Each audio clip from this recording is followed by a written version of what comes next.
Oke, selamat malam Pak Rizal. Em, oke, saya izin mulai untuk acara praktisi mengajarnya pada malam hari ini. Assalamualaikum warahmatullahi wabarakatuh. Selamat malam kepada Pak Rizal selaku praktisi manajemen risiko, kemudian kepada teman-teman sekalian bisnis digital A, B, dan C. Pada malam hari ini kita akan melanjutkan kembali pertemuan kita bersama dengan praktisi yaitu Pak Rizal. Beliau merupakan praktisi dari Telkom.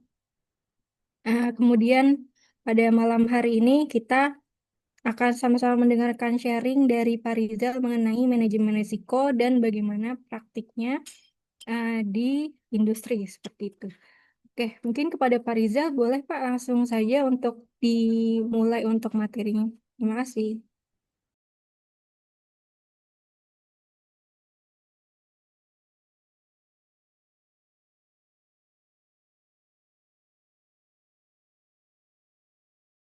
Mohon maaf Pak, masih di mute untuk mic-nya. Assalamualaikum warahmatullahi wabarakatuh. Waalaikumsalam warahmatullahi wabarakatuh. Teman-teman sekalian, terima kasih sudah bergabung pada kesempatan kuliah kita yang kedua. Insya Allah. Saya lihat di partisipan ada 61 partisipan. Ini 3 kelas ya, Bu ya? Ada 3 kelas. 3 kelas ya. Ya. Em, Baik, teman-teman sekalian, eh, melanjutkan kemarin barangkali. Coba saya lihat di...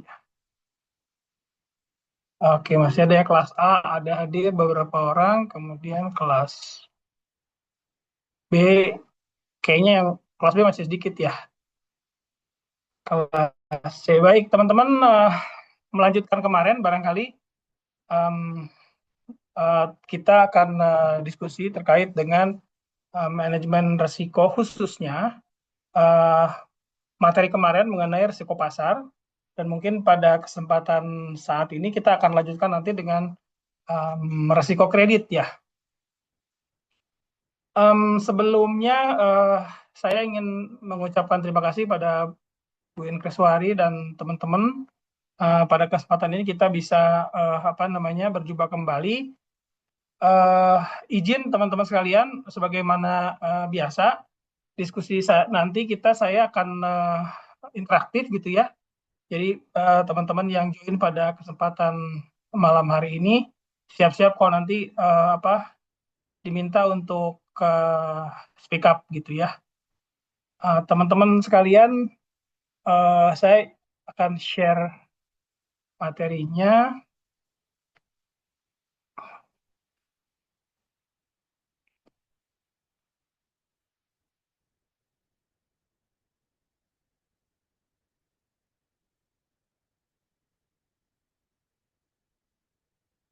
Apakah sudah muncul? Sudah, Pak. Sudah ya.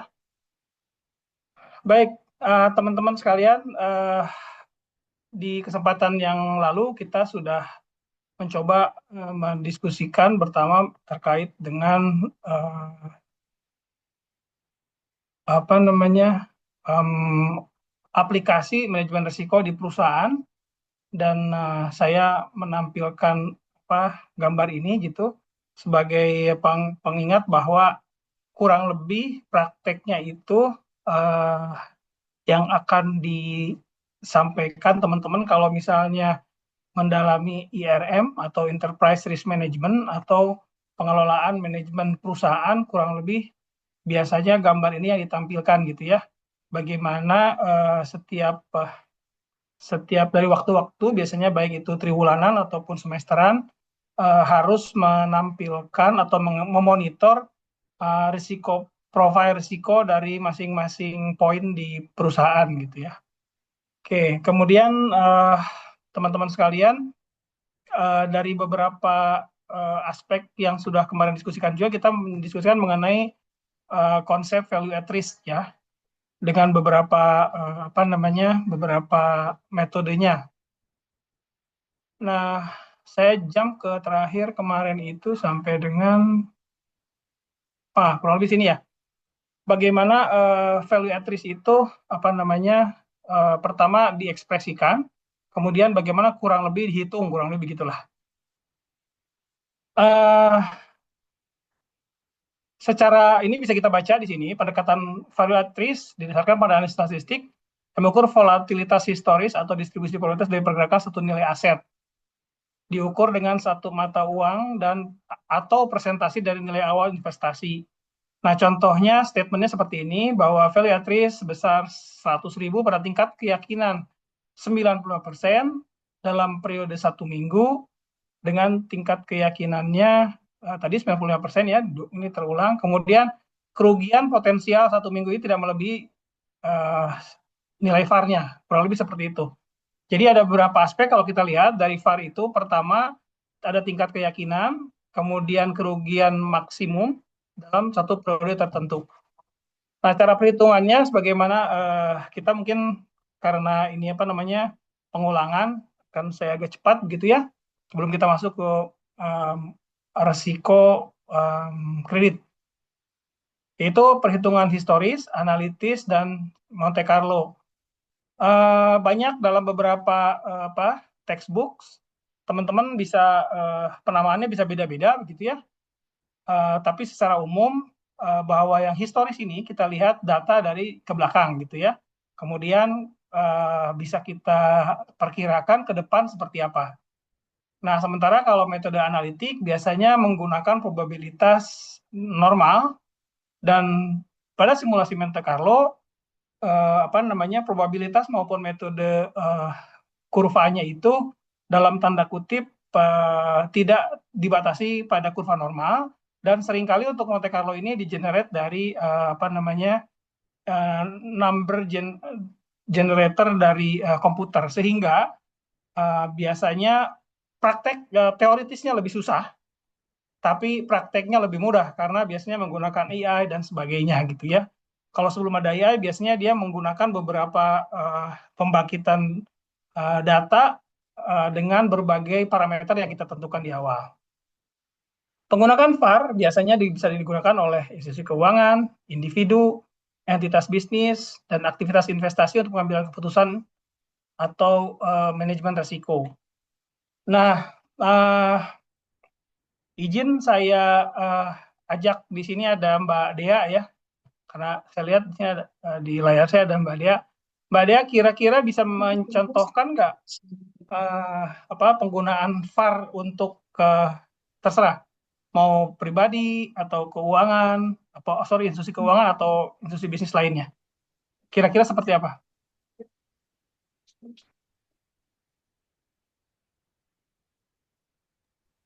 Mungkin misalnya kita mau buat usaha mungkin Pak.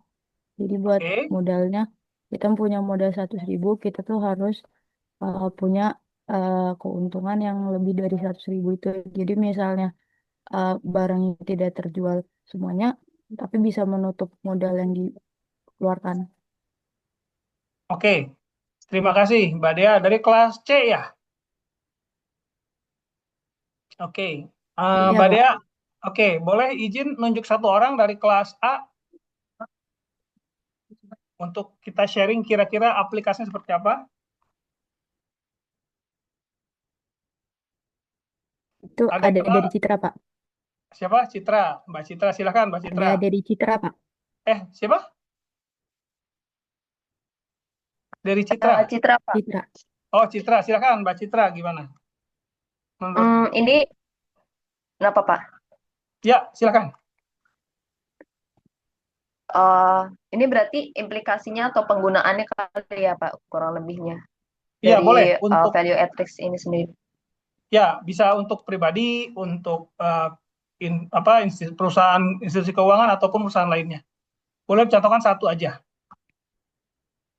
Baik, mungkin kalau diambil dari sudut pandang pribadi atau mungkin sebagai investor kali ya, Pak ya, itu bisa Ya, untuk silakan. ngehitung atau mungkin memperkirakan terkait dan juga untuk membandingkan antar pasar satu dengan pasar dua gitu, Pak, kurang lebihnya. Maksudnya Apakah itu pasarnya termasuk, gimana? Pak?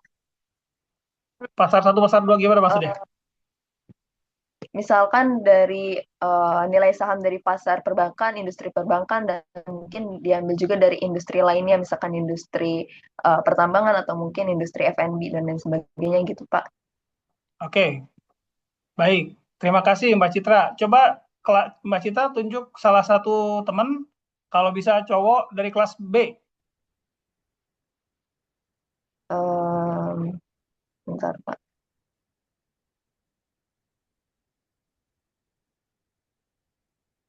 Em, siapa yang di sini ya? Gaza, Pak. Boleh. Silakan Mas Gaza.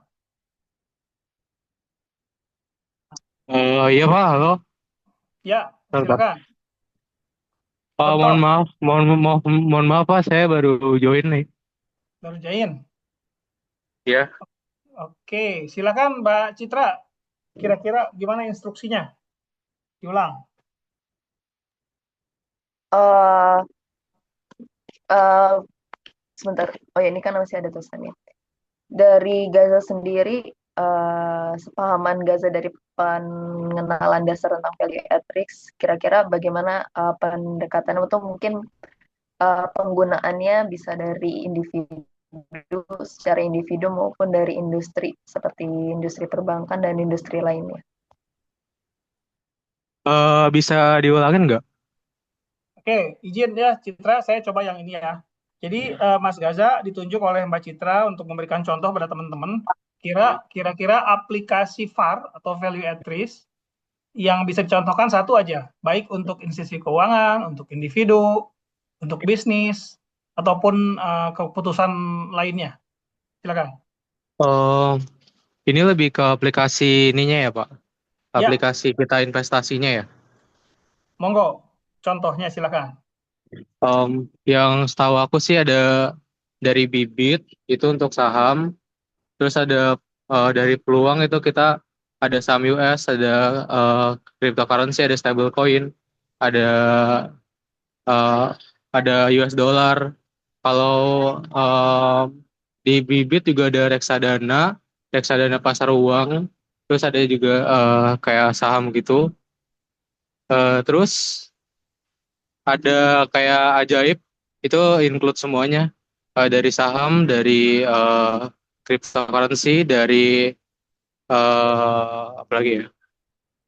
Dulu sih Pak, ya, jadi yang saya tahu itu untuk aplikasi keuangan yang kita bisa pakai untuk berinvestasi. Oke, kita agak beda ya, maksudnya agak slip ininya. Jadi maksudnya aplikasi itu contoh penggunaan VAR gitu ya. Tapi anyway, terima kasih Mas Gaza, Mbak Citra, sama Mbak Dea ya. Jadi gini teman-teman, yang saya maksud bagaimana aplikasi atau penggunaan VAR dalam keseharian gitu ya, bukan aplikasi investasi, bukan. Eh, jadi gampangnya begini, misalnya tadi yang agak dekat, misalnya tadi siapa Citra ya, Mbak Citra. Beliau tadi menyampaikan kalau saham A, saham B, saham perbankan dan seterusnya. Jadi contohlah misalnya Mbak Citra akan milih saham nih, akan berinvestasi pada satu. Kalau tadi siapa Mbak Dea yang mencontohkan misalnya mau usaha A, B, C gitu ya. Jadi pengambilan keputusan investasi, baik itu investasi real dalam konteks ini, misalnya tadi investasi real dicontohkan Mbak Dea, misalnya saya mau usaha apa ya, konveksi misalnya, atau Mbak Citra keputusan investasi untuk membeli saham, atau tadi Gaza contohnya beberapa apa instrumen begitu. Nah, itu bisa diaplikasikan penggunaan VAR ini. Kenapa saya ini biar gampang aja teman-teman biar ingat apa sih hubungannya VAR dengan apa namanya keputusan investasi saya. Jadi misalnya tadi Mbak yang mencontohkan saham ya, Mbak Citra gitu ya. Mohon maaf nih karena kalau konsep apa namanya manajemen risiko pasar dalam hal ini value at risk itu memang berangkatnya dari apa pasar keuangan biasanya. Kenapa pasar keuangan? Karena datanya ada. Jadi untuk historical itu datanya mudah dilihat. Misalnya kita lihat di Bursa Efek gitu ya, di IDX atau melalui aplikasi tadi disampaikan Bibit atau Genius dan sebagainya gitu ya, atau dari Mandiri Sekuritas biasanya pakai apa tuh namanya Grow ya dari Mandiri Sekuritas dan sebagainya. Nah, kenapa pasar keuangan? Karena pasar keuangan itu biasanya terregulasi dan data-datanya tuh sudah sudah masuk ke sistem sehingga mudah. Nah, misalnya Mbak Citra itu dari sekian saham, sekarang kan ada ratusan saham di Bursa Efek Jakarta. Saham yang paling liquid adalah biasanya masuk ke papan LQ 45 gitu ya. Eh, 45 saham yang paling liquid dengan apa namanya market yang market cap atau market capacity yang cukup besar sehingga jual belinya gampang gitu ya karena market cap-nya besar. Nah, kan di saham LQ45 itu misalnya saya sebut aja ada saham TLKM. TLKM itu nickname-nya untuk Telkom. Misalnya ada saham juga, misalnya saya yang ini kan telekomunikasi, misalnya ISAT, Indosat gitu.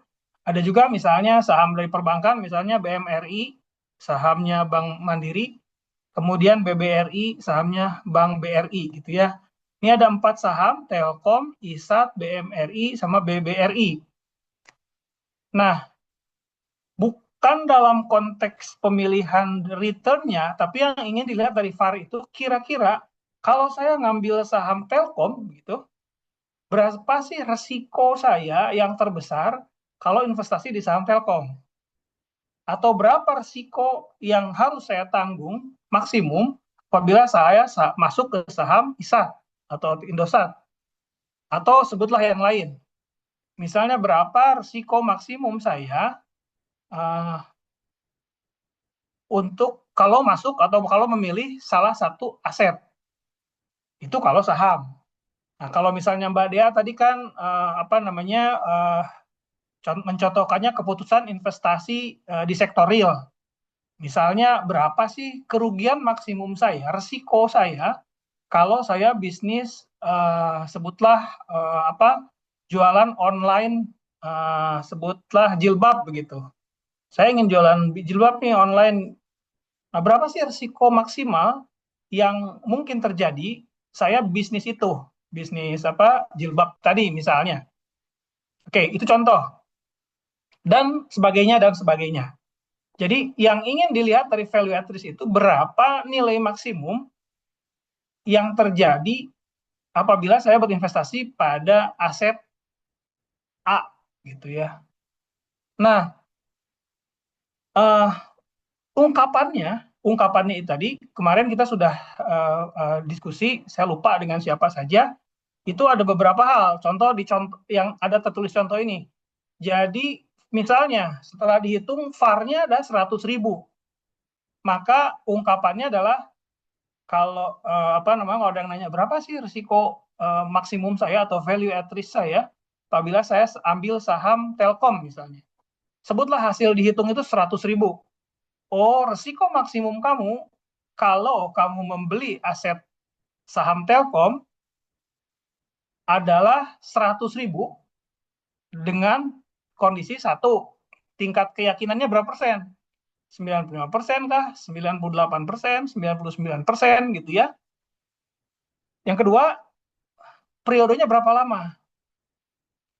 Periodenya misalnya selama 1 minggu, 2 minggu, sebulan, dan seterusnya. Nah, namun demikian, teman-teman, tentu besaran VAR itu tergantung dari satu, tadi tingkat keyakinannya. Tingkat keyakinan biasanya merupakan fungsi dari nilai statistik dari satu probability. Biasanya kalau misalnya metode analitik pakai probability normal, maka berapa tingkat keyakinan, berapa alfanya gitu. Alfa adalah tingkat keyakinan adalah 1 kurangi alfa. Nah, kalau tingkat keyakinan 90%, oke. Kemudian juga tergantung dari berapa lama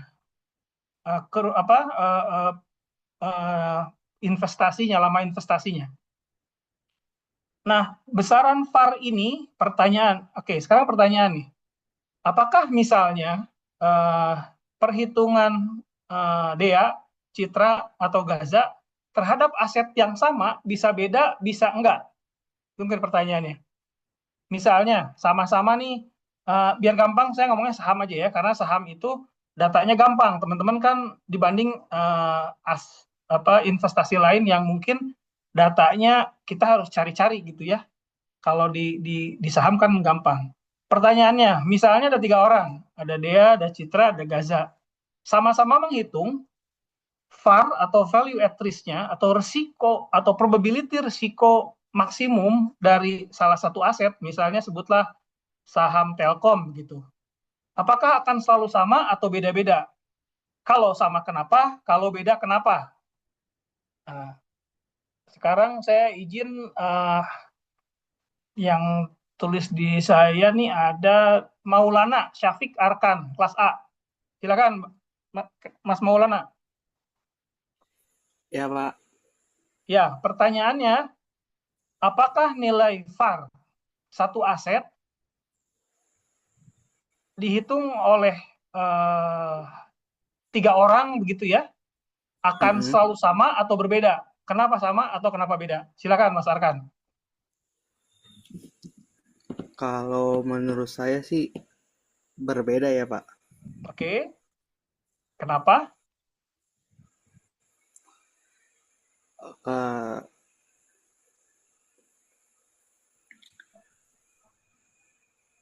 Karena kan nilai dari suatu asetnya di bidangnya kan beda-beda. Jadi menurut saya Oke. berbeda. Oke. Saya ini kan dulu ya. Contohnya sahamnya asetnya sama nilai asetnya saham Telkom gitu. Nah, apakah VAR-nya bisa beda atau akan sama kalau dihitung oleh 3 orang?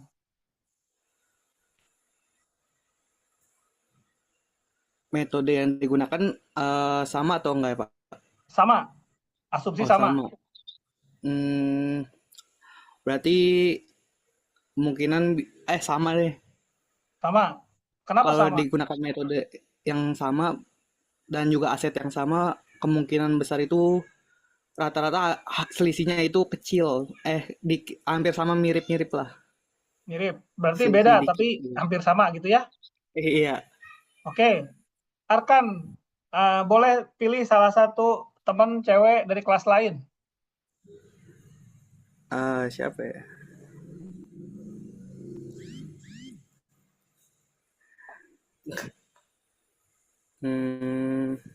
Random aja, Bapak aja yang nunjuk deh. Kenapa? Nggak ada yang kenal atau gimana? Tinggal nunjuk aja. Dari kelas A aja ya, Pak ya? Nah, boleh. Nah. Dari kelas A, Amel boleh, Amel. Boleh, Amel, silakan Amel. Pertanyaannya sama.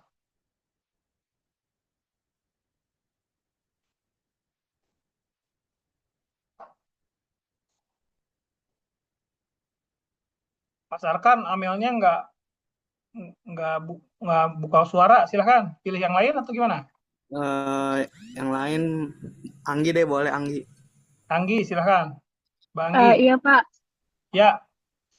Gimana menurut Bang Anggi? Kalau menurut saya, kalau misalnya datanya beda, hasilnya pasti beda, Pak. Oke, data apa yang beda?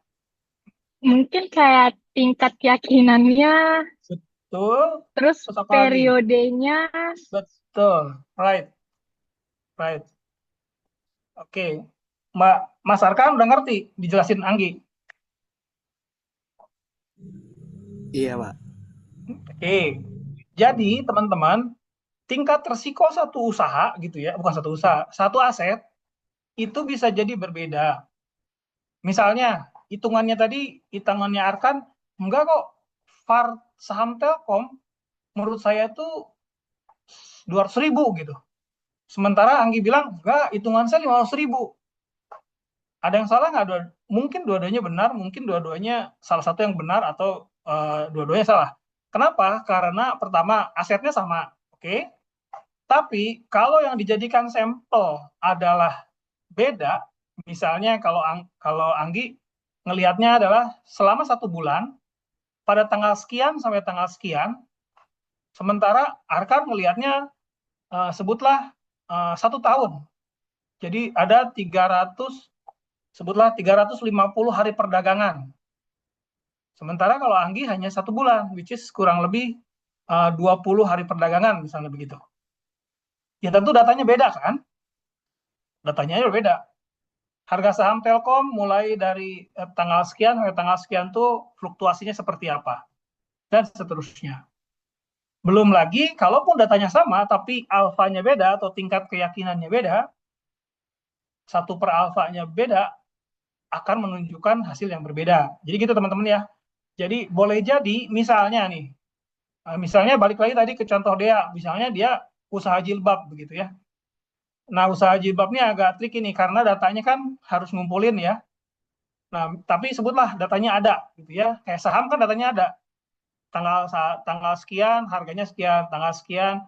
Kita tentukan aja apakah saat opening atau saat closing. Jadi harga opening atau harga closing tapi konsisten dalam periode pengamatan. Nah, kalau usaha jilbab mungkin sebutlah datanya ada, itu juga begitu. Kalau misalnya usaha yang dilihatnya tuh benchmarknya sebutlah sama-sama usaha jilbab di platform Blibli gitu ya, atau platform apa, sebutlah TikTok gitu.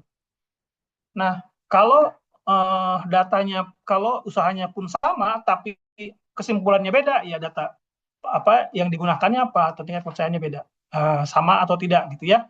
Jadi itu teman-teman ingin saya sampaikan bahwa value at risk itu kita bilang resiko maksimal atau probability resiko maksimal.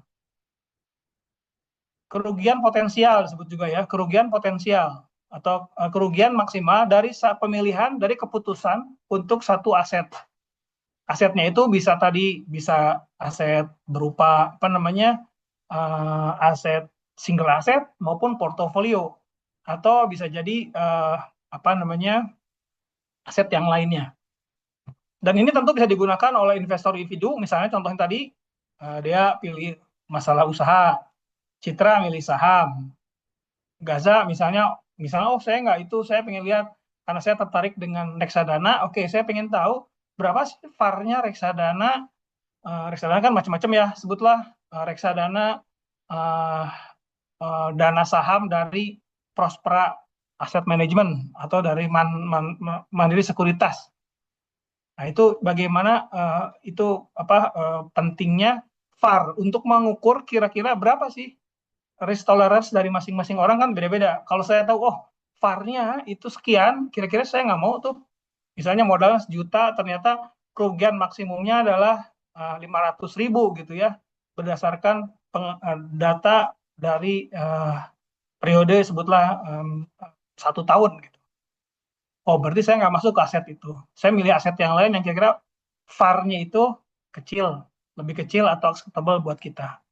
Oke, begitu kurang lebih teman-teman, bagaimana kita mengartikulasikan dan memaknai penilaian VAR. Sampai sini ada yang nanya nggak? Oke, baik, saya lanjutkan ya. Bagaimana cara menghitungnya? Metode 1, metode 2 kurang lebih bisa diteruskan gitu ya. Historis itu pada intinya adalah pergerakan harga aset selama periode tertentu dan dihitung dalam persentil tertentu ya. Misalnya tadi 95 atau 99 atau tingkat keyakinan seperti apa. Nah, historis biasanya harganya diamati pada periode historis tertentu. Ya, biasalah data historisnya lihat. Nah, kenapa tadi saya sampaikan rata-rata di pasar keuangan? Karena itu tadi, data historis itu kan lebih mudah ada di capital market, kan ada, kita download atau kita lihat gitu ya. Tapi kalau misalnya di aset lain, misalnya harga lukisan atau harga apa gitu ya, harga mobil mungkin juga sekarang lebih mudah ya.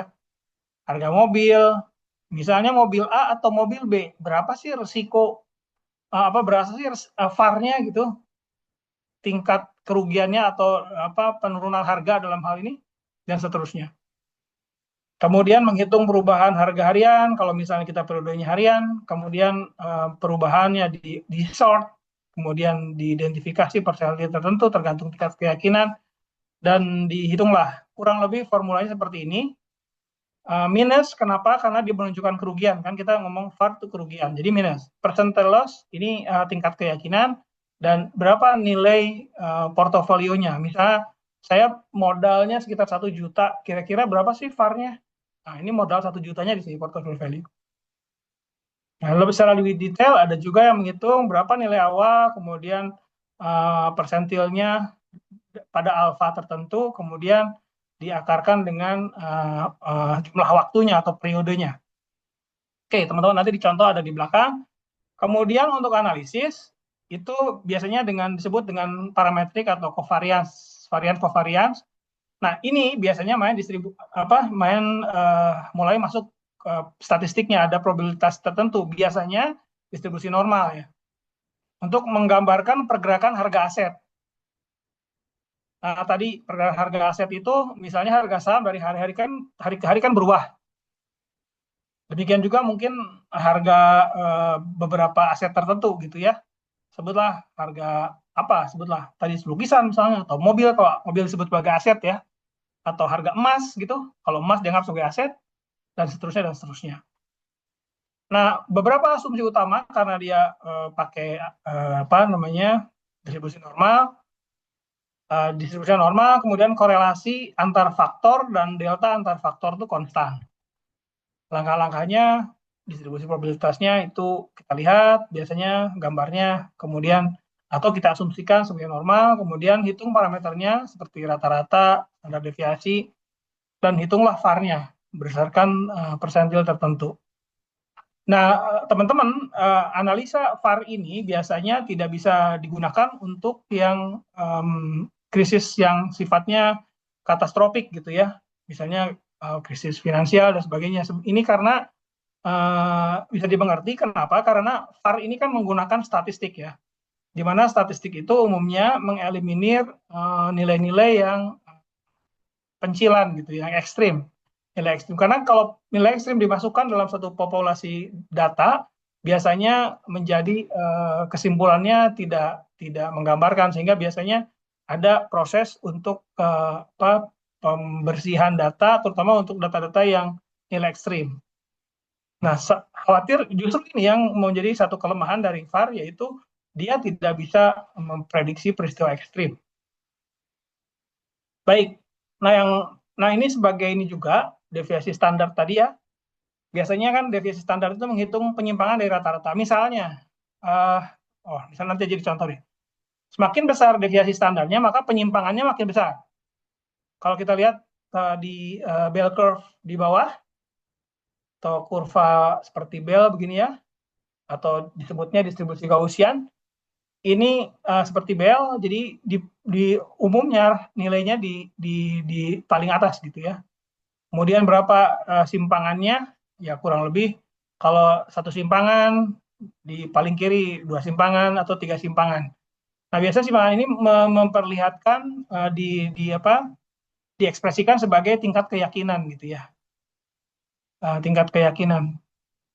Oke, rumusnya kurang lebih seperti ini. Jadi berapa rata-ratanya, berapa nilai pada saat I atau saat T pada saat tertentu, kemudian dikurangi rata-ratanya, dikuadratkan, kemudian dijumlahkan, dibagi dengan nilai kejadian, dikurangi 1, kemudian diakarkan. Kurang lebih itu biasanya ukuran untuk resiko yang umum dalam statistik. Kalau kita lihat dari konsep ini, maka yang dilihat adalah berapa delta atau simpangan dari rata-rata. Kan ada sekumpulan data nih. Misalnya harga saham tadi kita contohkan saham Telkom gitu. Mulai dari 600 sekian, maaf. Misalnya sekarang kan saham Telkom sekitar 3.000 ya. Sekitar 3.600-an kalau nggak salah. Nah, itu kan naik turun. Nah, itu simpangannya berapa terhadap rata-rata. Kemudian dikuadratkan, kemudian dibagi dengan jumlah total minus 1. Kalau lebih seperti itu, oke. Sangat statistik, saya tidak Oke, nah ini contoh. Ini contoh, kemudian formulanya ini agak beda sedikit karena dia memasukkan standar deviasi dan ada Z-score. Z-score ini adalah apa namanya nilai kalau kita lihat di tabel untuk kurva normal ya. Oke, ini mari kita baca bareng-bareng teman-teman. Misalnya tadi Bapak A atau tadi sebutlah Citra gitu berinvestasi 500.000 pada saham A. Standar deviasinya selama setahun perdagangan adalah 7%.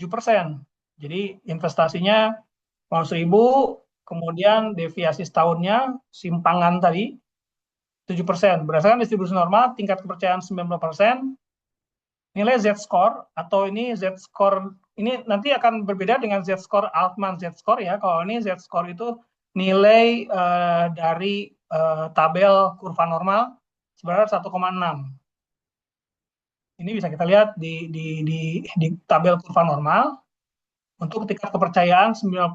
Jadi nilai Z-score ini atau Z-score dalam konteks kurva normal ini adalah representasi dari tingkat kepercayaan. Maka nilai value at risk-nya Bapak A adalah nilai total modal dia gitu dikali dengan nilai Z-score-nya, pengaruh dari kurva normalnya, kemudian standar deviasinya 7%. Maka dengan tingkat kepercayaan 90%, kerugian maksimum Bapak A untuk berdagang saham atau mempunyai saham A tidak akan melebihi Rp57.575 per tahun gitu. Nah, ini tentu datanya kan data setahun ya. Jadi saham A dilihat datanya setahun seperti apa, kemudian dicarilah berapa rata-ratanya, kemudian dicari standar deviasinya dan seterusnya, sehingga keluarlah angka itu tadi. Dari modal 500.000, resiko kerugiannya adalah maksimum dengan tingkat kepercayaan 90%, setahunnya ruginya 57.000. Nah, sekarang kan boleh jadi milih mau saham B, saham C, saham di Bursa Efek sebutlah ada 300 sekian saham. Nah, milihnya mana? Nah, tentu yang memiliki risiko yang lebih rendah, tergantung risiko kita. Misalnya, saham A itu tingkat dengan sebutlah data yang sama, periode yang sama, tingkat kepercayaan yang sama, maka saham A boleh jadi dibandingkan saham B itu VAR-nya lebih rendah atau lebih tinggi. Nah, nanti teman-teman atau Bapak A dalam hal ini berinvestasinya milih mana yang kira-kira risikonya lebih rendah tentu saja.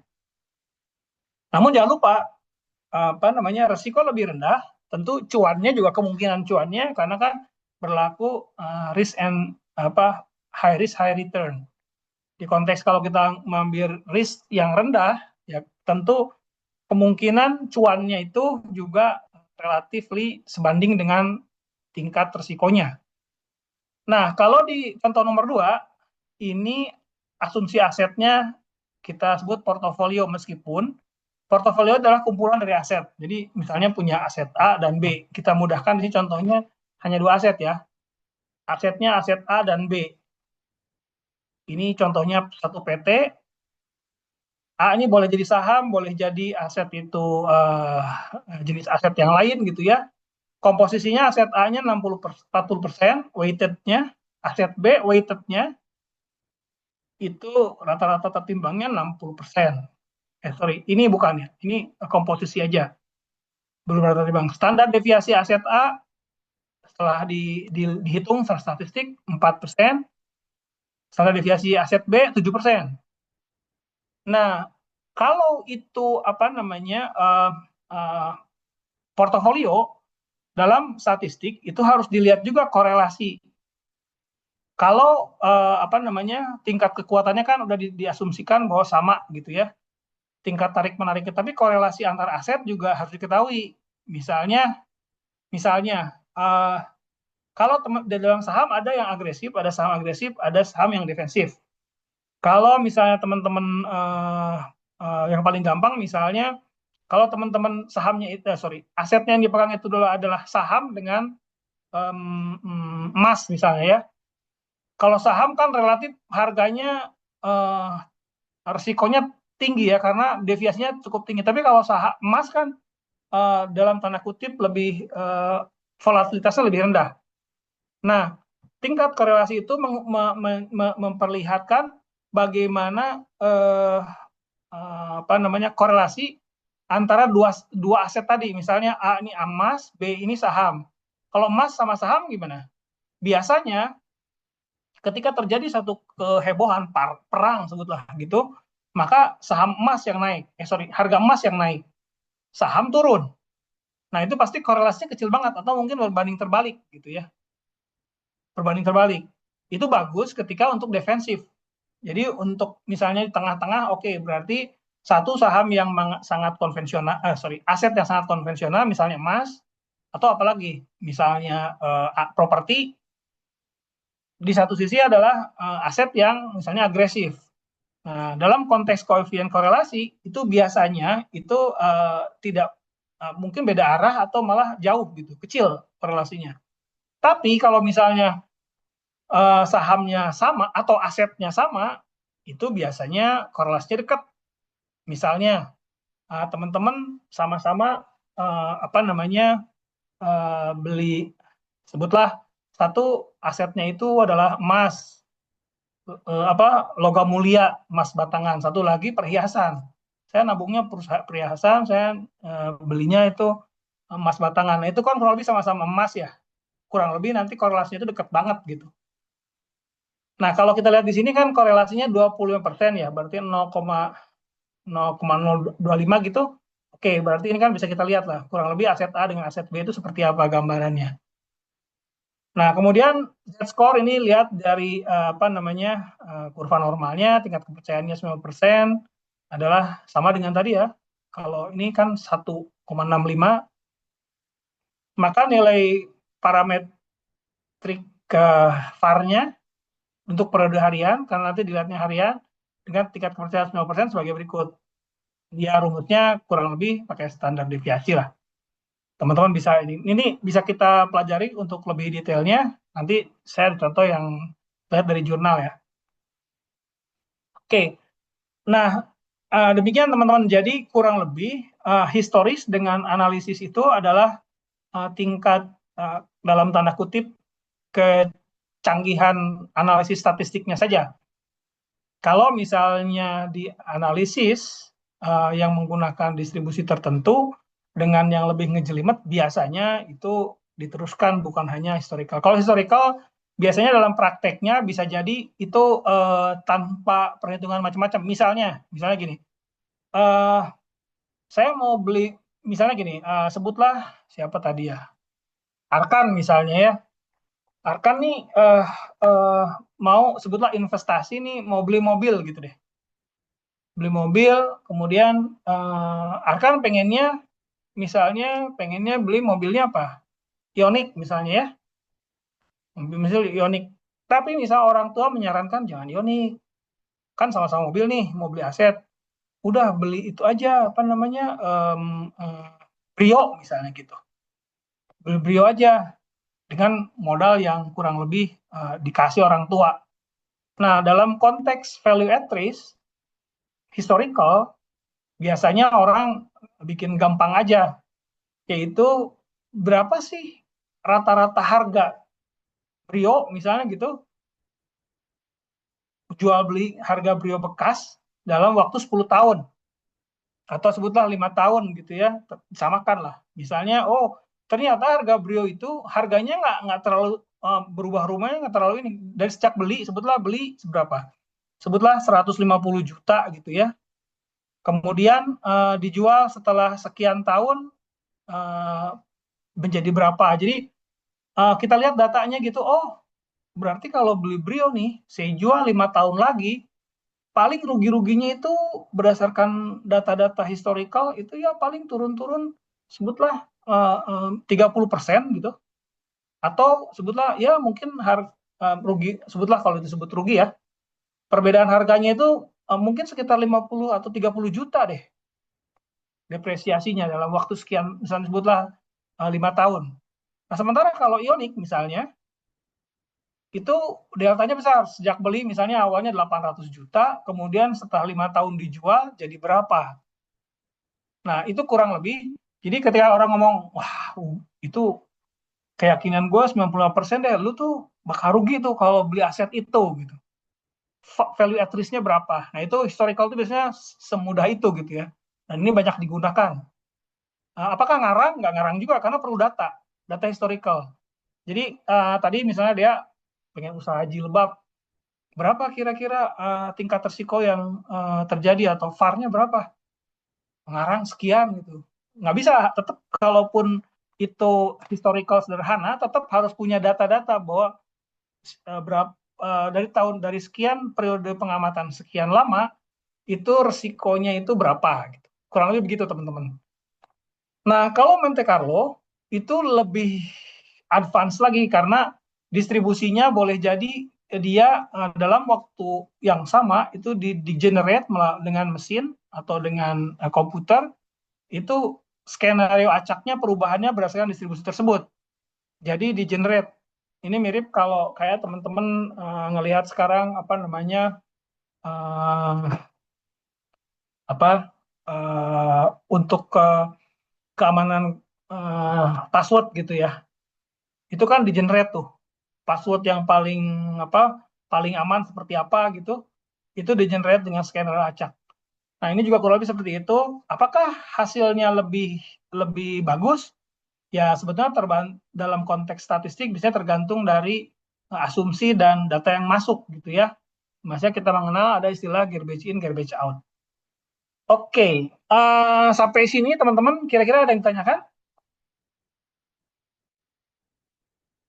Eh, Oke, silakan. boleh Pak, saya bertanya.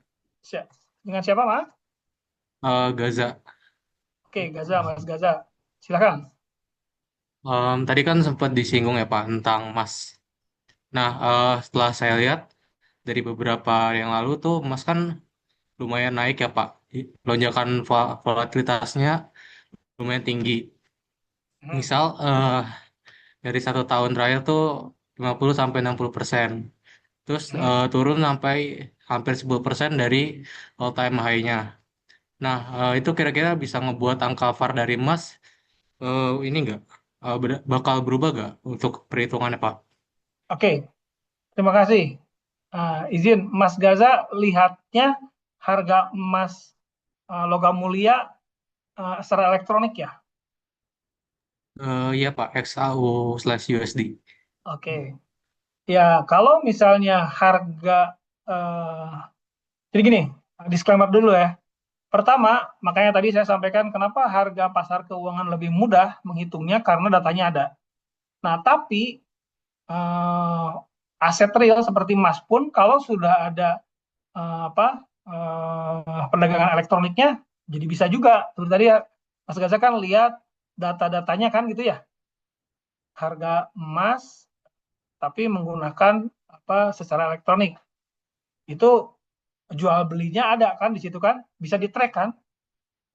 Menggunakan platform apa, Mas Gaza? XAU-nya? eh ini sih Pak, exchange Indonesia aja peluang. Oh, oke, se-Indonesia ya. Memang harus konsisten karena kalau exchange di luar pasti akan beda ya.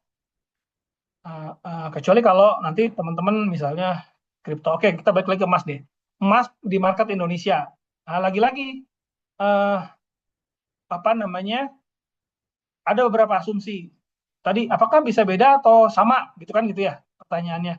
Tergantung data pengamatannya. Tapi data pengamatan historical itu biasanya eh, apa namanya? eh, untuk memprediksi masa depan maksudnya kan ya, Mas Gaza? Halo? Eh Ini yang untuk saya tanya, Hmm, yang ditanya gimana? yang pertanyaan saya lebih ke ini sih Pak. Eh untuk VAR dari Mas itu Oh, berubah oke. atau enggak, terus bisa dibilang aset aman atau enggak soalnya volatilitasnya kan akhir-akhir ini lumayan tinggi ya. Oke, oke, oke. Sama atau enggak gitu ya. Nah, satu bahwa dengan satu asumsi bahwa apa namanya eh, historical menggambarkan future itu boleh jadi itu salah satu pegangan gitu ya. Tapi apakah sama?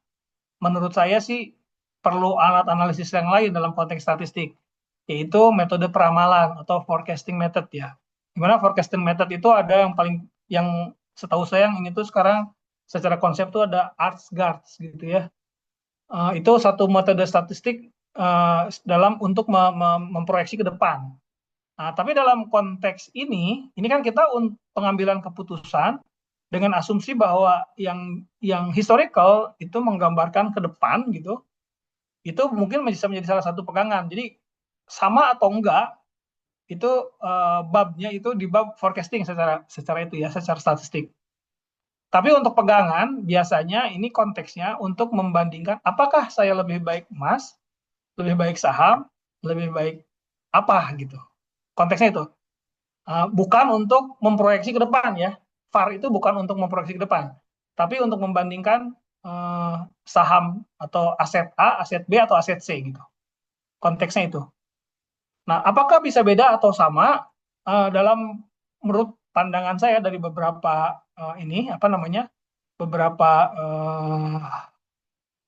beberapa sebutlah jurnal atau beberapa karya tulis begitu, dalam kondisi tidak ada shock yang berat, dalam hal ini shock itu apa? Misalnya kondisi resesi, perang, dan sebagainya, biasanya proyeksi carrying dari historical itu bisa dipakai. Kecuali kalau terjadi perubahan yang signifikan atau katastrofik tadi. Misalnya dalam keuangan selalu ada pengecualian itu. Misalnya krisis, atau kemarin ada COVID gitu ya, krisis 2008, COVID, atau juga misalnya tadi ada perang gitu. Boleh juga seperti itu. Nah, kenaikan harga emas sekarang pun sebetulnya boleh dikatakan agak anget gitu karena adanya perang Rusia itu. Ada perang Rusia, kemudian ada gonjang-ganjing di Timur Tengah. Itu kan emas itu merupakan salah satu safe haven dari aset yang dipegang gitu ya, yang bisa dipegang sehingga nilainya itu naik ketika terjadi perang gitu. Tapi kalau aman sentosa, biasanya emas harganya diam-diaman. Kurang lebih seperti itu. Apakah menjawab, Mas Gaza? Atau ada yang perlu diklarifikasi? Sudah Pak, terima kasih Pak. Oke, makasih. Terima kasih ya, Mas Gaza. Jadi ini buat teman-teman juga ada perspektif bahwa konteks VAR ini biasanya digunakan untuk membandingkan risiko. Memilih saham A, saham B, atau saham C, atau aset A, aset B, atau aset C gitu. Bukan dalam konteks memprediksi ke depan. Bukan dalam konteks itu. Oke. Izin bertanya. Silakan. Ya, jadi kalau untuk menghitung VAR itu kan ada nilai kepercayaan itu 95%. Apakah nilai 95% itu tuh mutlak nilainya setiap menghitung VAR itu 95% atau di setiap industri itu nilai kepercayaannya bisa berubah, ada standar masing-masing. Seperti itu, Pak. Baik, terima kasih. Dengan Mbak siapa? Siti Nurlaila, Pak, dari kelas C. Panggilannya apa, Mbak? Ella, Pak. Lela. Oke. Mbak Lela, baik. Terima kasih, pertanyaan bagus ya. Jadi dalam statistik itu konsep tingkat kepercayaan itu dalam tanda kutip bisa milih. Yang paling gampang gini deh, yang paling gampang. Atau gini dulu, biasanya semakin tinggi tingkat kepercayaannya, maka margin errornya kecil. Jadi dia membolehkan terjadi kesalahan itu kecil. Karena kan semakin tingkat kepercayaan makin tinggi kan. Misalnya tadi 95 ke sebutlah 99% gitu ya. Atau 97% bisa naik 2% lah. 2 bips gitu. Itu itu adalah pilihan kalau dalam konteks kita ingin menghitung ya. Nah, tapi konsekuensinya besar. Karena kadang-kadang kalau semakin tingkat kepercayaannya tinggi, maka perlu data yang makin banyak gitu. Karena kalau datanya sedikit, kemudian tidak masuk dalam populasi, ya jadi artinya nanti banyak percobaannya akan makin banyak gitu. Sampelnya akan makin banyak. Contoh yang paling gampang, Mbak Lela, terkait kepercayaan ya, tingkat kepercayaan. Jadi intinya bisa nggak berubah, bukan 95, bisa banget. Misalnya asumsi soal aja. Misalnya mungkin ada satu, misalnya gini, pribadi kan, ya tingkat kepercayaannya 95 aja cukup. Atau seperti tadi tuh, harga mobil atau harga apa. Misalnya aset A, B, C. Biar gampang aja deh tingkat kepercayaannya berapa gitu. Jadi intinya bisa berubah, bisa beda-beda.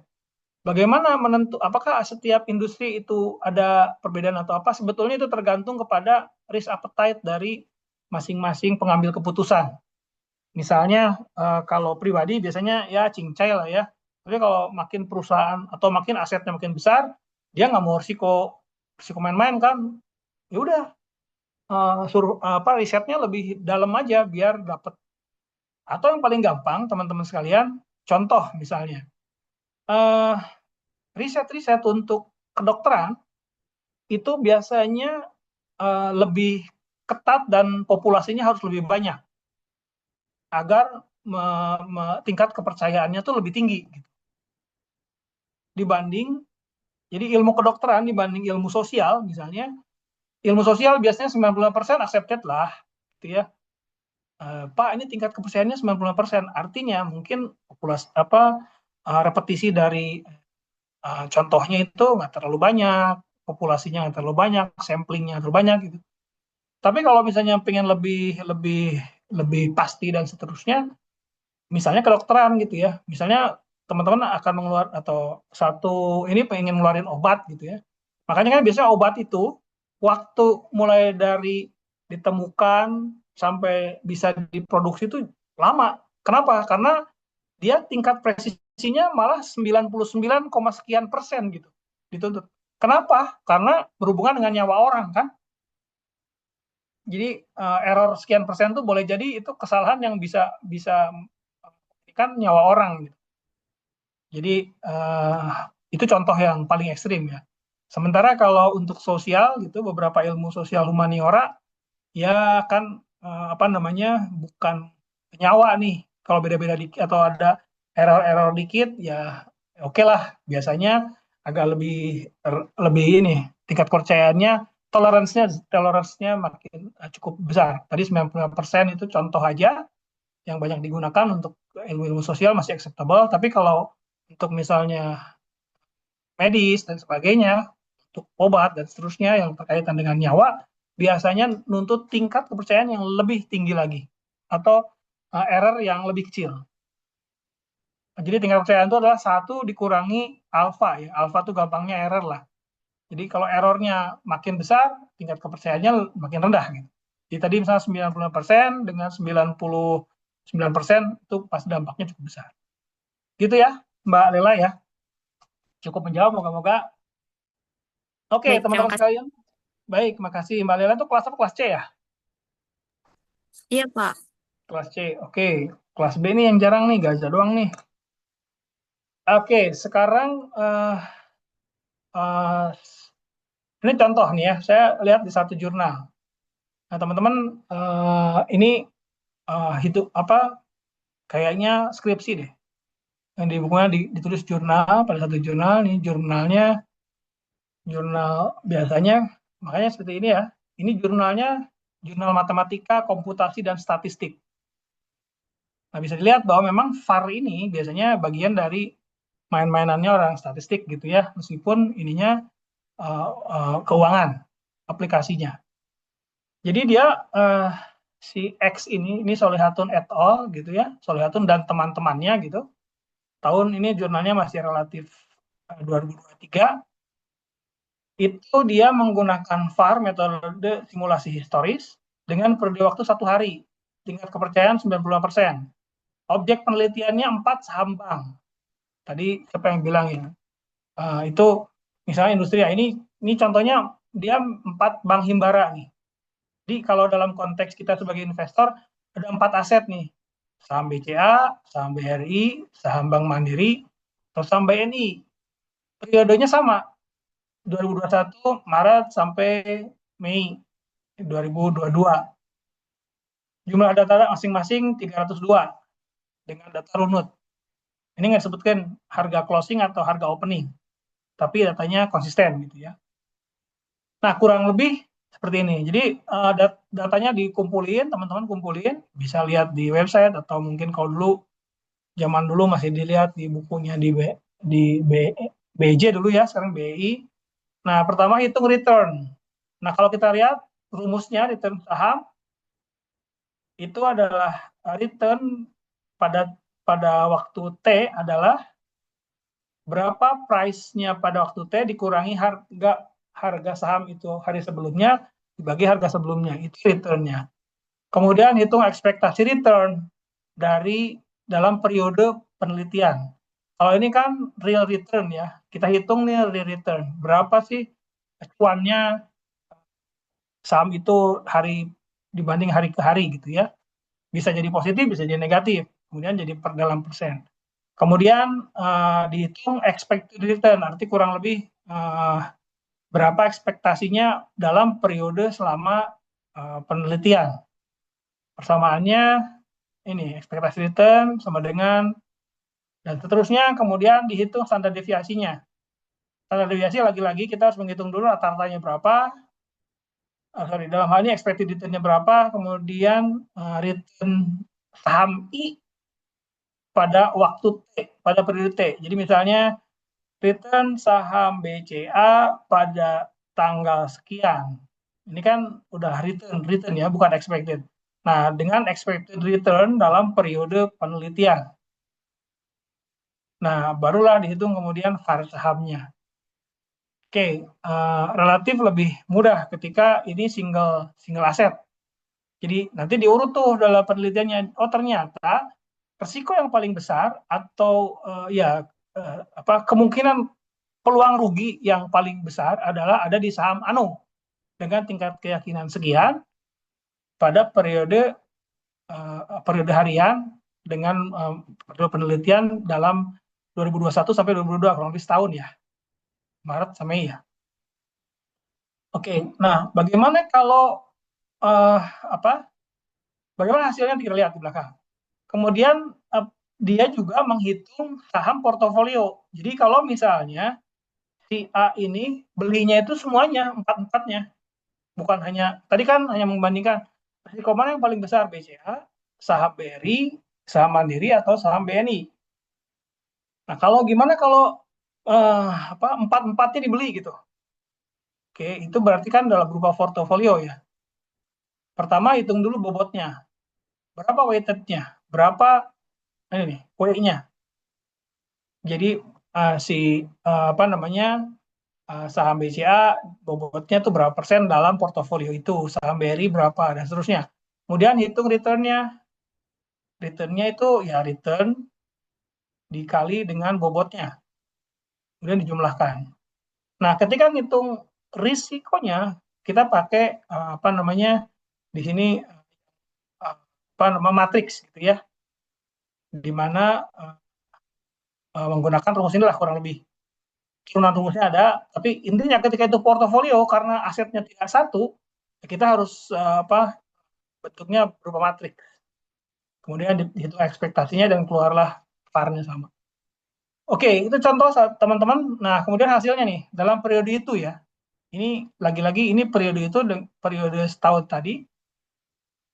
BCA itu resikonya itu 10 juta. Kemudian BRI 12,9 juta. Bank Mandiri 13,5, BBNI 13,5.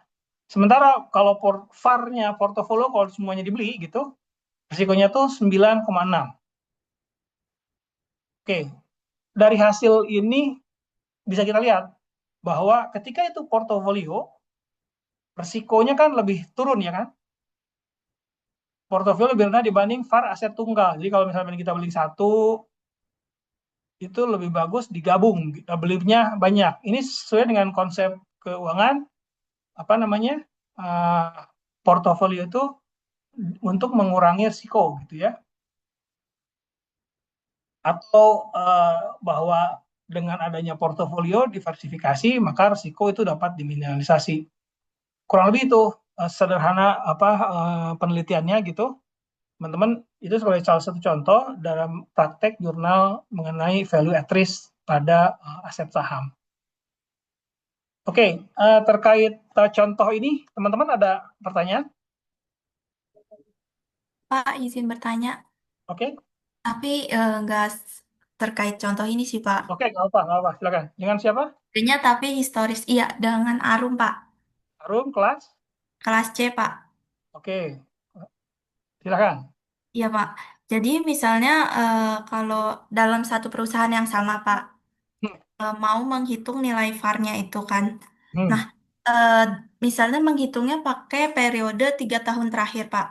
Ternyata Oke, hasil 3 tahun terakhir itu nilai VAR-nya menunjukkan eh, kecil, berarti risikonya kecil ya, Pak. ya. Tapi ternyata kalau hitungnya eh, periodenya 5 tahun, Hmm, ternyata resikonya besar gitu, Pak. Itu hmm, gimana ya, Pak, menentukannya? Oke, baik. Eh, Bagaimana atau kenapa gitu ya, kurang lebih gitu ya. Iya, Jadi ini Pak. faktornya adalah faktor waktu periode penelitian kan gitu ya, atau ketersediaan data. Oke, Mbak Arum. Eh, bisa kejadian nggak? Bisa gitu ya. Misalnya, em, Mbak Arum punya bisnis nih, sebutlah bisnis apa ya? Ya, say lah, bisnis thrifting misalnya gitu ya. Mbak Arum eh, thrifting apa? Sepatu misalnya. Agak nggak nyambung ya, tapi nggak apa ya, cewek juga suka ada ya. Yang misalnya bisnis thrifting, melihat datanya itu, apa namanya, setelah COVID gitu, itu pasti akan beda atau nilai risikonya dengan datanya itu kita diperpanjang, sebutlah COVID itu tahun berapa? 2020, 20. 2021, 2022, 2021 gitu ya. Nah, kalau datanya hanya dilihat itu 2022 sampai 2023, oh bagus banget. Bukan bagus, risikonya kecil gitu ya. Risikonya kecil, VAR-nya akan kecil. Tapi kalau misalnya oke, karena datanya ada, saya pengen lihat mulai dari sejak tahun 2020 deh. Jadi 2020 sampai 2023 gitu. Akan beda. Nah, kenapa?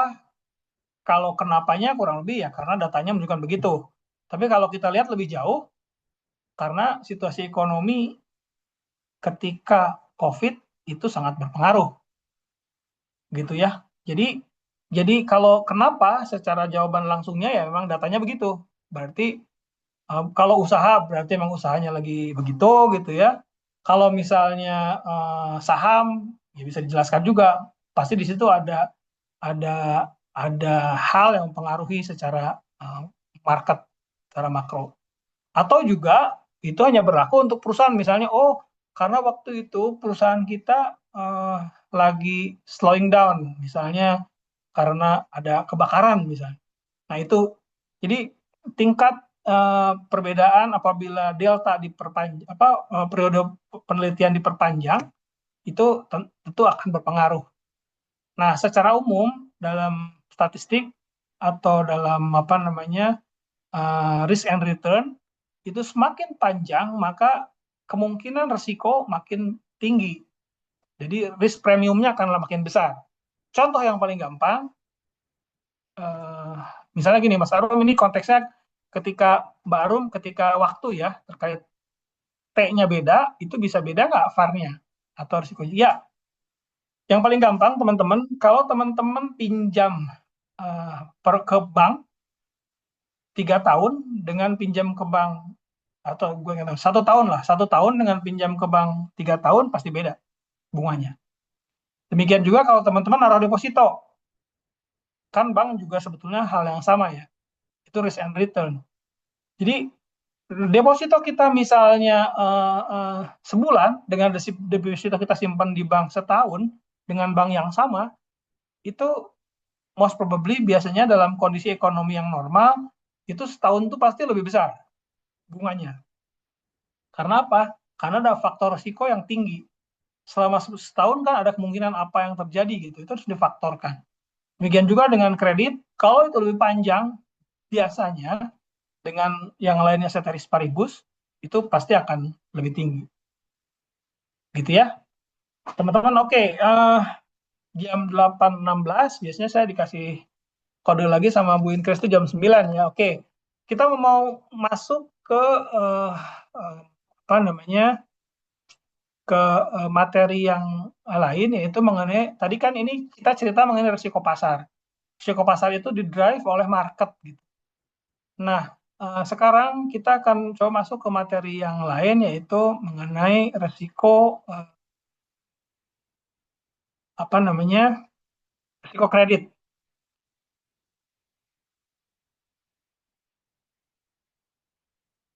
Oke, mengenai credit risk. Nah, ini biasanya sangat identik dengan perbankan biasanya ya, teman-teman. Tapi nanti kita lihat, karena ini juga boleh jadi untuk hal lainnya bisa berlaku. Karena bukan hanya lembaga pinjaman itu bukan hanya bank, tapi juga ada lembaga keuangan lainnya. Tadi sedikit disinggung oleh Gaza, misalnya ada apa namanya, aplikasi-aplikasi lain, misalnya aplikasi-aplikasi terkait dengan apa namanya, pendanaan bareng-bareng gitu ya, crowdfunding dan seterusnya. Oke, ini kurang lebih memahami risiko kredit, sumbernya, kemudian kualitatifnya seperti apa, kuantitatifnya seperti apa, dengan cara rating, Z-score. Nah, ini beda ya dengan tadi, ini Z-Alman ya. Kemudian juga mengenai pakai RAROC ya. Oke, baik teman-teman, by definisi, apabila kita ngomong risiko kredit, itu ada beberapa hal. Saya ambil tiga definisi aja. Risiko bla bla bla, yang kedua kerugian bla bla bla, yang ketiga ini. Jadi yang pertama itu emphasize mengenai gagal bayar. Kredit itu ya gagal bayar aja gitu. Yang kedua ya bukan hanya gagal bayar, tapi memenuhi kewajiban ketika jatuh tempo. Boleh jadi bayar tapi molor dan seterusnya. Nah, yang ketiga ini berdasarkan dalam definisi OJK itu karena dia OJK terkait bank, maka spesifik bank ya. Kredit pada bank termasuk karena kegagalan debitur, risiko konsentrasi kredit, counterpart risk, risiko settlement, dan seterusnya. Nah, kalau intinya apabila kita lihat risiko kredit, bagaimana sih si peminjam begitu berisiko tidak mengembalikan, kurang lebih begitulah secara sederhananya. Meskipun dalam konteks yang lebih ini bisa jadi ada hal-hal lain. Nah, sumber dan jenis risiko itu kurang lebih, risiko kredit itu pertama risiko gagal bayar. Ini di awal, seperti definisi di awal, di atas, itu mereka hanya menginikan pada risiko gagal bayar. Nah, ini bisa terjadi pada berbagai instrumen kredit atau instrumen debt, istilahnya debt instrument gitu ya. Baik itu pinjaman, MTN, medium term notes, boleh jadi obligasi, sukuk, dan sebagainya. Faktornya biasanya ya ketika keuangan dari peminjam itu sedang usahanya tidak baik-baik aja, atau kondisi ekonomi, atau mungkin perubahan dinamika pasar. Nah, kemudian yang kedua, Maaf, Pak. ya, silakan. Sepertinya layarnya belum ganti ya, Pak? Apa memang masih? Oh, sorry. Waduh, Ya. punten. Maaf. Udah belum? Sudah, Pak. Oh, Risiko sudah. kredit. Oke, mohon maaf tadi berarti saya ini ya. Oke, jadi Pak, balik lagi ada 3 definisi risiko kredit yang saya tulis di situ. Banyak gitu ya, beberapa tapi saya ambil 3. Yang terakhir itu risiko yang dari POJK atau peraturan OJK di tahun 2016. Nah, di definisi pertama itu lebih ke gagal bayar. Pokoknya kalau kreditnya nggak dibayar itu risiko lah, kurang lebih gitu. Tapi kalau yang di definisi 2 itu segala bentuk kewajiban. Karena bukan hanya bayar doang kan, bukan hanya pokok, tapi bunga, kemudian ada insurans dan sebagainya. Nah, kalau di POJK lebih detail lagi. Nah, oke, kita lihat sumber dan jenis risiko kredit sambil nanti akan lari juga ke definisi ya. Satu, risiko gagal bayar. Jelas lah ya, karena kalau kita pinjam harus dibayar gitu kan. Baik itu pinjaman, atau debt, MTN, obligasi, dan seterusnya. Faktornya ya karena kondisi peminjam, ekonomi, dinamika pasar. Kemudian ada risiko konsentrasi ketika portofolionya itu terlalu terekspos kepada satu peminjam. Kemudian risiko sistematis. Itu karena yang potensi kerugian yang meluas seperti resesi, kestabilan politik, bencana alam, sehingga menyebabkan peningkatan gagal bayar. Nah, ada juga beberapa sumber yang melihat dari subjeknya gitu. Sumber dan risiko dari subjeknya. Misalnya, ini risiko kredit negara atau risiko kredit perusahaan atau perorangan retail. Gitu. Bukan melihat dari tiga hal yang di atas tadi, gagal bayar, konsentrasi, dan sistematis, tapi dilihat dari siapa pelakunya. Ini nyambung juga nanti dalam rating juga, biasanya ratingnya atas korporasi, rating negara, atau rating parsial masing-masing surat utang, beda-beda. Jadi dari coveran ini boleh saya silakan teman-teman baca ini, kemudian ada yang bisa mengembangkan, ya terserah apapun gitu, nanti kita diskusi. Contoh ya, contoh. Nah, mungkin teman-teman ada yang tahu instrumen debt yang teman-teman tahu apa aja, atau instrumen utang, instrumen kredit. Kalau di sini kan disebut pinjaman, MTN, obligasi. Bisa nanti teman-teman cerita itu boleh. Atau misalnya gagal bayar karena kondisi ekonomi. Contohnya misalnya ketika COVID. Atau risiko konsentrasi itu gimana? Contohnya ada satu bank yang khusus untuk simpan pinjam rumah misalnya BTN lah. Ketika terjadi sesuatu dengan industri perumahan, mungkin dia akan terpengaruh. Contoh yang paling besar, tapi di dunia ya, bukan di Indonesia, itu ada krisis tahun 2008. Kalau teman-teman cek, itu gara-gara resiko derivatif dari pinjaman perumahan. Kemudian risiko sistematis, itu contohnya kestabilan politik. Teman bisa cerita, oh iya Pak, risiko ketika zaman pemilu berbeda, atau zaman resesi dan sebagainya. Oke, akan saya undang salah satu dari teman-teman untuk cerita apa aja yang dieksplor dari PPT kita di depan ini. Silahkan.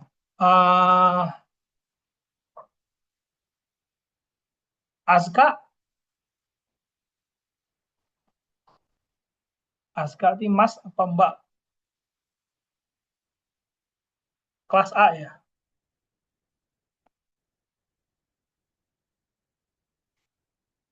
Oke, Aska tidak monitor. Dengan Mbak Santi kelas A juga? Iya, Pak. Oke, Mbak Santi boleh cerita mengenai salah satu risiko kredit yang Mbak Santi ketahui.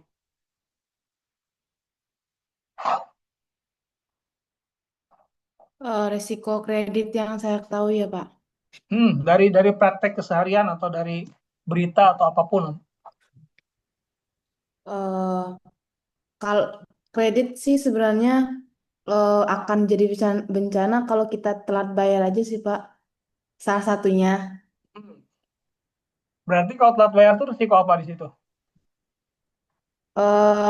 Bunganya bertambah, Pak. Oke, enggak, dari di situ kan ada di tampilan PPT. Jadi kalau telat bayar itu kira-kira sumbernya 1, 2, 3 atau apa? Risiko gagal bayar melakukan. Gagal bayar ya? Yang pertama, iya Pak, gagal bayar. Ya, gagal bayar. Nah, gagal bayar itu kan berarti bukan tidak bayar, ya kan? Tapi telat Hmm, bayar juga telat. termasuk, ya kan? Iya Pak. Nah, artinya bahwa definisinya itu bisa jadi sangat spesifik. Kalau dalam risiko di POJK itu disebut tuh. Kira-kira telat bayar tuh kenapa? Kendala ekonomi mungkin Pak, kayak kebutuhan mendadak, jadi anggaran untuk membayar kreditnya kepake untuk yang lain Pak. Oke, artinya ada kebutuhan mendadak yang lain gitu ya. Tapi masih tidak bangkrut kan? Atau tidak ini, masih ada kan sebetulnya uangnya? Masih Pak. Masih. Nah itu, misalnya cicilan motor gitu ya. Tanggal sekian harus bayar, oh tiba-tiba uangnya kepake dulu gitu, misalkan gitu ya. Nah itu contoh dalam retail ya. Nah kalau perusahaan pasti lebih banyak lagi kan isunya. Boleh jadi misalnya utangnya itu dalam dolar, tiba-tiba kita udah siapin nih asumsi harga kurs 10.000, ternyata tiba-tiba naik. Atau sekarang mungkin 16.700 atau 16.300. Kita hitung tuh di angka 16.000 ekivalen rupiahnya. Tiba-tiba pada saat kita mau bayar, dolarnya jadi 16.500. Kan jadi kurang gitu. Nah, itu pun ada resiko waktu atas pembayaran dan seterusnya. Nah, oke, barusan Mbak Santi ya. Mbak Santi boleh tunjuk satu nama? Bebas Pak. Bebas. Coba Halimah Pak, Halimah Adelia. Halimah, kelas apa itu? Kelas A Pak. Kelas A. Silakan Mbak Halimah. Bisa cerita apa aja terkait PPT ini?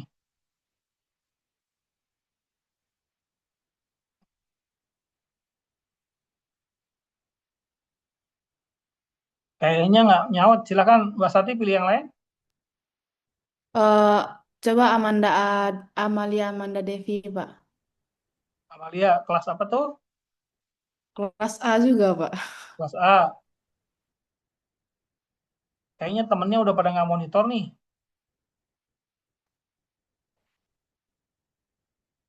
Oke, baik. Teman-teman, terima kasih ya Mbak Santi ya. Oke, jadi di konteks ini kita sudah tahu definisi kira-kira risiko kredit itu apa, kemudian sumber dan jenis risikonya itu dari mana saja gitu ya. Nah, berikutnya teman-teman, waduh. Nah, berikutnya apa aja sih ketika kita penilaian risiko itu? Misalnya ini gini, misalnya bank untuk menilai calon yang pinjam gitu ya. Apa aja sih? Karena kan bank tentu atau misalnya tadi siapa? Santi ya. Tiba-tiba ada teman mau pinjam duit nih.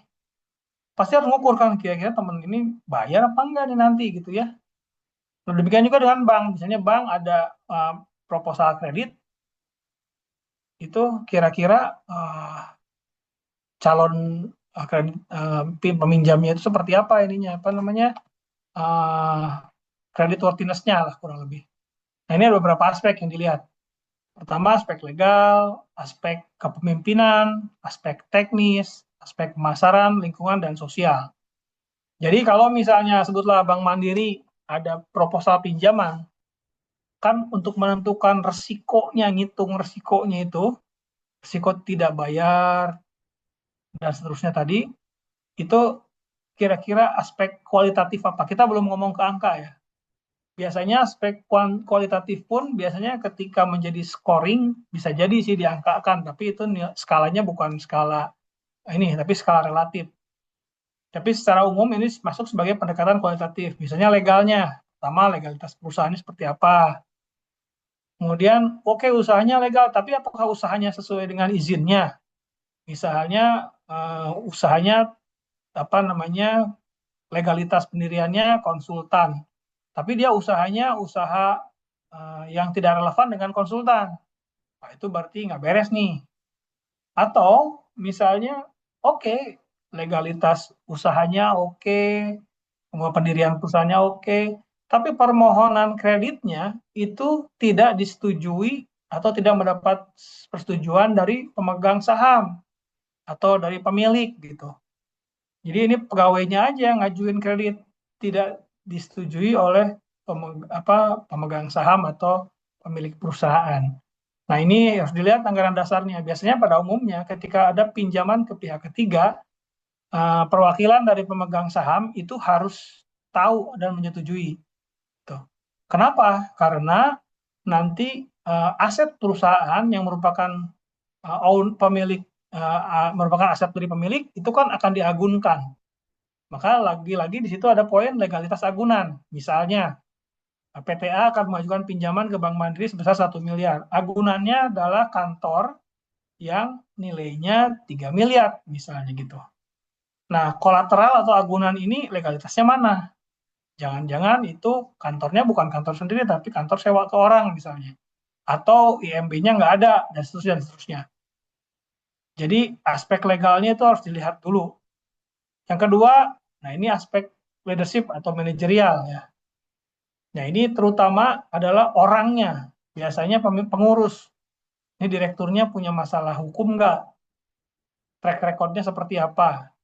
Bisa dilihat di bank checking, dia perusahaan orang ini, pengurusnya ini, direkturnya ini ada masalah nggak di bank yang lain, atau di masalah dagang dia nggak amanah.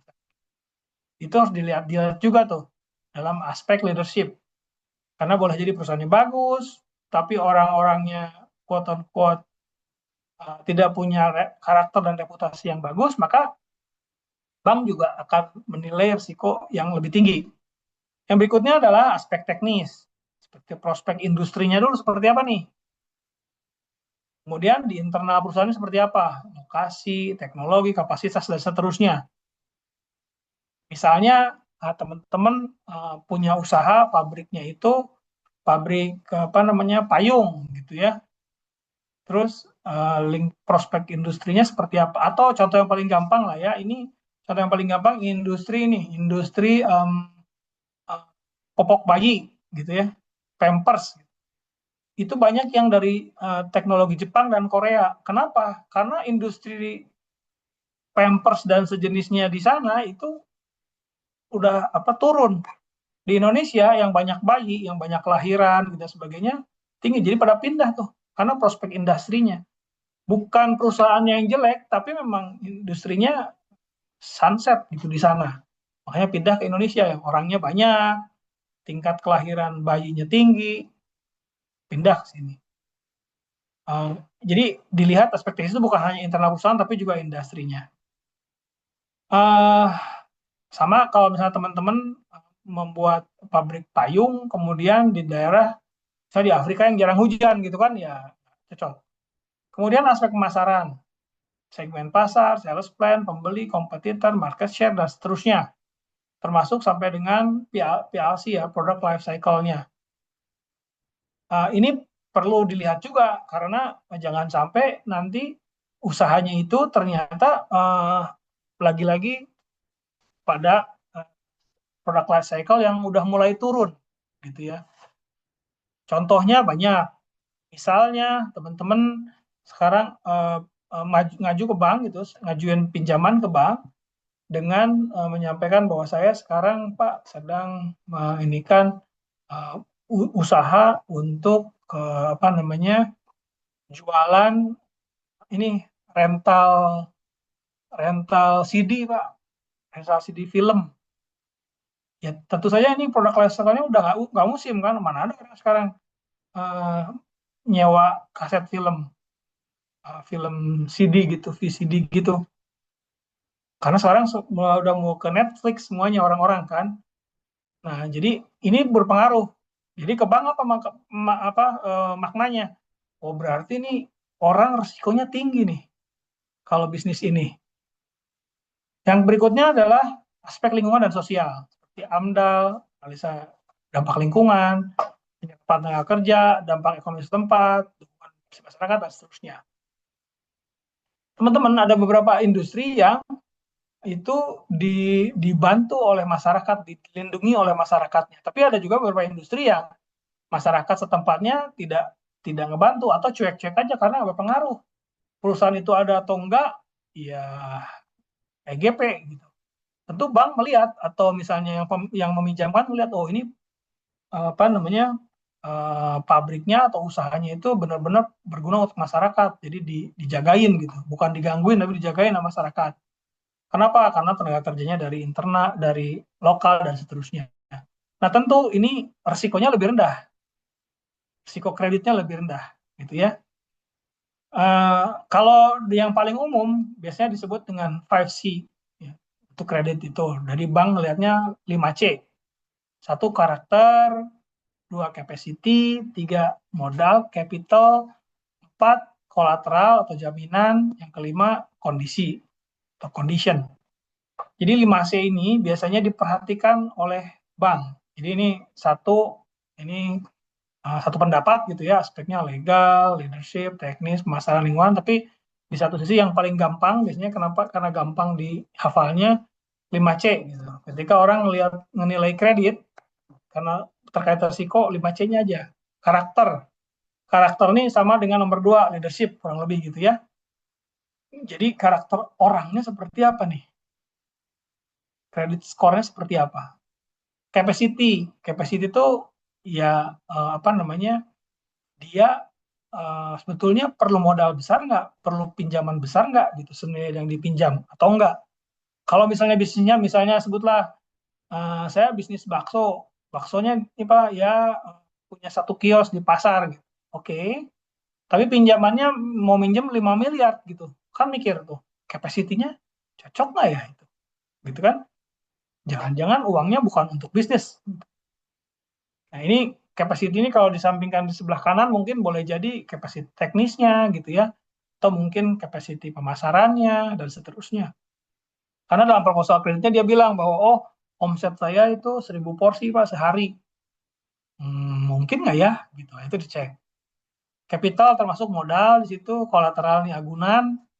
Lagi-lagi tadi agunan di aspek legal dilihat kan, legalitas agunannya seperti apa. Nah, agunan tuh bisa jadi berupa fisik, bisa jadi non fisik. Ya. Nah, biasanya trikinya kolateral agunan itu ya penilaian harganya biasanya. Misalnya dia ngagunkan kantor, ngagunkan apa lagi, alat mesin, mengagunkan. Nah, yang paling susah itu ketika mengagunkan will gitu ya. Nah, itu kadang-kadang tidak semua orang bisa nerima. Yang berikutnya tadi kondisi ya. Kondisi itu bisa macam-macam baik secara ekonomi maupun juga kondisi bagaimana saat pinjaman itu dipakai terkait dengan kondisi lingkungan, usaha, market dan sebagainya. Jadi teman-teman di sini kita lihat penilaian kredit risiko berdasarkan kualitatif, paling tidak ada 2 ini ya. Pertama dari aspek legal, leadership, teknis, pemasaran dan lingkungan, dan satu lagi dengan 5C. Oke, sampai sini teman-teman ada komen? Izin bertanya, Pak. Ya, silakan. Kan ini pakai penilaian kualitatif gitu ya dalam risiko kredit. Ya, Misalnya nih, kalau di luar negeri kan yang kita tahu ada itu student loan gitu ya, Pak. Jadi ya, kredit untuk siswa gitu. ya. Nah, ini biasanya faktor yang paling berperan itu untuk meningkatkan risiko kredit pada student loan ini apa ya, Pak? Kan terutama juga mereka kan biasanya karena student loan tuh nggak ada agunannya ya atau Ya. jaminannya. Nah, terus juga belum ada pasti nih kalau lulus mereka bisa langsung dapat kerja kayak gitu. Dengan Mbak siapa, Mas? Dea, Pak, Dia kelas apa, Mbak Dea? kelas C. Kelas C. Oke, untuk student loan itu memang di Indonesia belum terlalu ini ya. Kenapa? Bedanya apa coba? Karena kalau di Indonesia biasanya orang tua masih cawe-cawe, masih tanggung jawab. Nah, kalau di luar negeri umumnya setelah usia sekian itu itu benar-benar mulai mandiri. Makanya marketnya cukup besar. Kalau di kita, kalau ada student loan, ya nggak laku lah karena orang tua sebagai ininya. Nah, oke.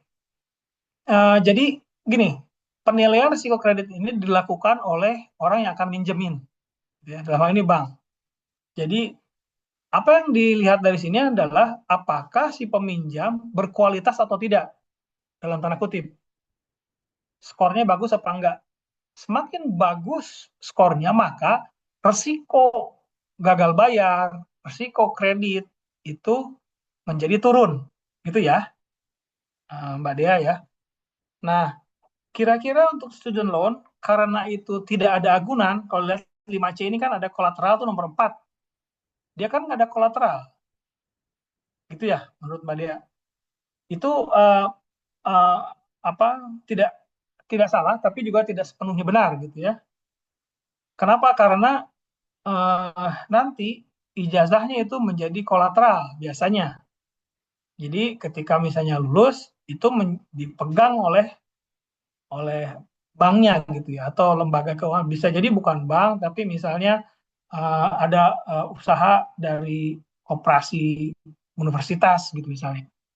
Nah, dia juga sama dengan bank, tapi yang maju bukan banknya, tapi misalnya koperasi universitas misalnya gitu ya. Nah, dia akan menjadikan ijazah itu sebagai kolateral.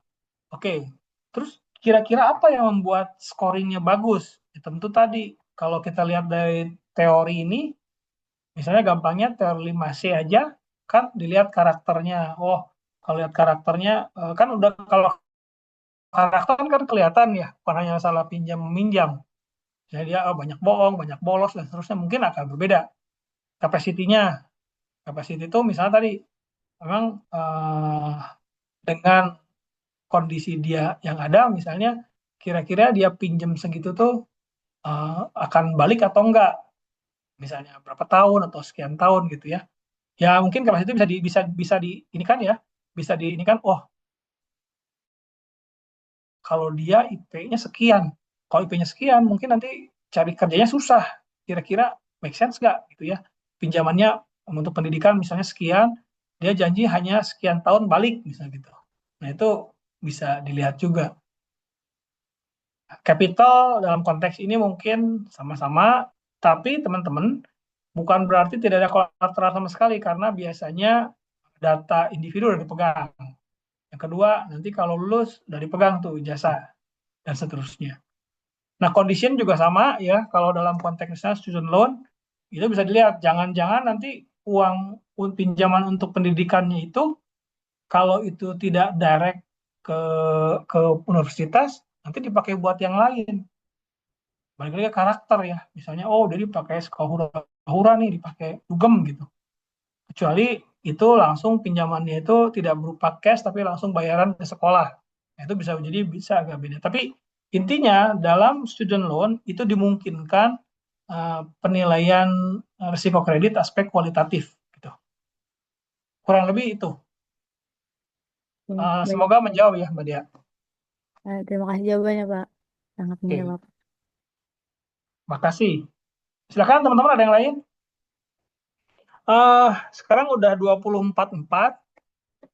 Saya tadi sudah ini untuk apa namanya, kita mungkin sebelum jam 9, kira-kira kita akan terus sampai jam 9 atau cukup aja?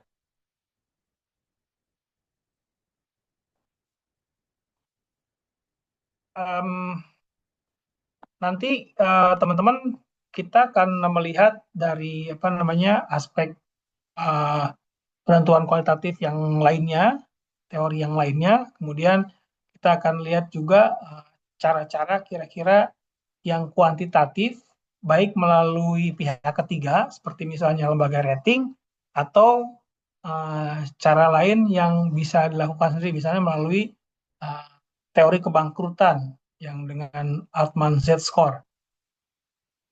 Oke, barangkali izin saya ke Bu Inkris. Oke, oke Pak Rizal, terima kasih Pak untuk pemaparannya pada malam hari ini. Banyak ilmu Pak yang kita semua dapat mengenai tadi pertama bahas mengenai value at risk, kemudian kita membahas juga mengenai risiko kredit. Jadi izin Pak untuk pertemuan berikutnya mungkin kita bisa melanjutkan kembali materi ini mengenai risiko kredit. Kemudian tadi juga banyak pertanyaan dari teman-teman yang juga artinya menunjukkan antusiasme dari teman-teman dalam menyimak materinya Pak Rizal dan pasti banyak insight yang teman-teman dapat dari pertemuan kita pada malam hari ini, Pak Rizal. Oke, terima kasih kepada Pak Rizal sekali lagi telah meluangkan waktunya sehabis bekerja untuk mengisi praktisi mengajar pada malam hari ini. Kemudian kepada teman-teman yang sudah hadir untuk perkuliahan pada malam hari ini. Langsung saja saya izin tutup, Pak, untuk perkuliahan pada malam hari ini. Terima kasih untuk semuanya, Pak Rizal dan teman-teman. Wassalamualaikum warahmatullahi wabarakatuh. Selamat malam teman-teman semua, Pak Rizal. Baik, Waalaikumsalam warahmatullahi wabarakatuh. Teman-teman, terima kasih sudah join dan partisipasi aktif. Nanti sampai jumpa lagi di kurang lebih jam yang sama di minggu depan ya. Betul, di jam 7 di hari Rabu minggu depan. Ya. Oke. Terima Oke, kasih, Pak baik. Rizal. Terima kasih. Ya. Izin Terima Pak pamit Rizal. saya keluar ya.